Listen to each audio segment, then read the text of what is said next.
Hello hi, Sunday அன்றைக்கி எடுத்தது தடபுடலாக விருந்து ரெடி ஆகிட்டுருக்கு. என்னோடய சிஸ்டருக்கு இப்போ தான் மேரேஜ் ஆச்சு. ஸோ எல்லாருமே அம்மா வீட்டில் இருக்கிறதுனால அங்கேயே விருந்துக்கு இன்வைட் பண்ணிட்டாங்க. பிரியாணி செய்கிறதுக்கு முன்னாடியே மற்ற டிஷ்ஷெல்லாம் ப்ரிப்பேர் பண்ணி வச்சுட்டோம். அதை கவர் பண்ண முடியல, ஏன்னா மறந்துட்டேன் வேலை செய்கிற ஞாபகத்தில். என்னடா டிஷ் எடுக்கவே இல்லையேன்ட்டு அப்புறம் பிரியாணி செய்யும் போது தான் ஞாபகம் வந்துச்சு.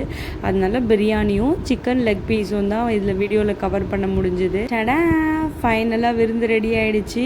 Jelly, sweet, gulab jamun, custard, payasam, அதுக்கப்புறம் எறா தொக்கு, மட்டன் சுக்கா, அதுக்கப்புறம் சிக்கன் 65, முட்டை, தயிர் பச்சடி, ஃபைனலாக எம்மியான மட்டன் பிரியாணி.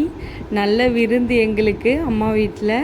அது என்னென்னு தெரிலங்க, நம்ம எவ்வளோ டிஷ்ஷஸ் செஞ்சாலும் அந்த வாழலையை போட்டு எல்லாரும் உட்காந்து சாப்பிடும் போது தான் செம்ம சந்தோஷமாக இருக்குது. நெக்ஸ்ட் வீடியோவில் பார்க்கலாம். தேங்க்ஸ் ஃபார் வாட்சிங். பபாய்.